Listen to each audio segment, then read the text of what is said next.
Je m'appelle Mathilde et je vais à Bucarest en Roumanie. Pourquoi tu as choisi cette destination?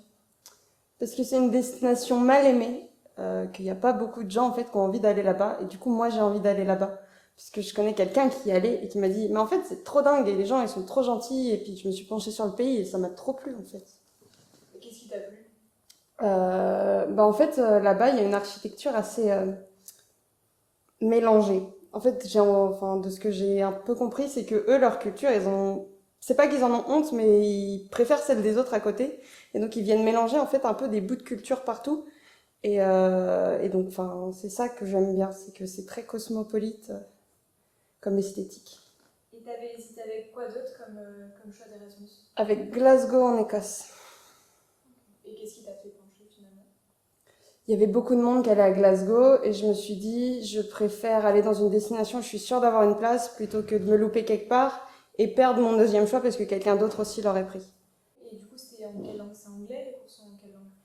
Alors les cours sont en anglais et j'ai un niveau B2, mais il faut juste savoir parler anglais, ils ne demandent pas de niveau requis. Et les cours, si je veux, je peux choisir en roumain, mais je n'ai pas le niveau suffisant. Là, j'ai la phase 1 de Duolingo de valider, c'est tout.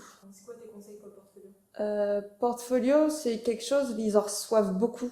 Enfin, il me sert pour tout, il me sert pour mes candidatures, pour Erasmus, etc.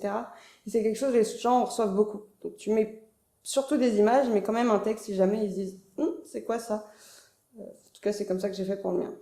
Et comment se sont déroulées les épreuves, genre l'oral, tout ça? Je m'en souviens plus des épreuves, je réfléchis. J'arrive. Donc ça c'est bien passé. Oui, non, si ça s'est bien passé, l'oral s'est très très bien passé. En fait, c'est une discussion, c'est pas un entretien. C'est eux, ils veulent juste comprendre pourquoi tu y vas et est-ce que c'est le pays qu'il te faut et est-ce que c'est à toi que ça correspond le mieux. Ok.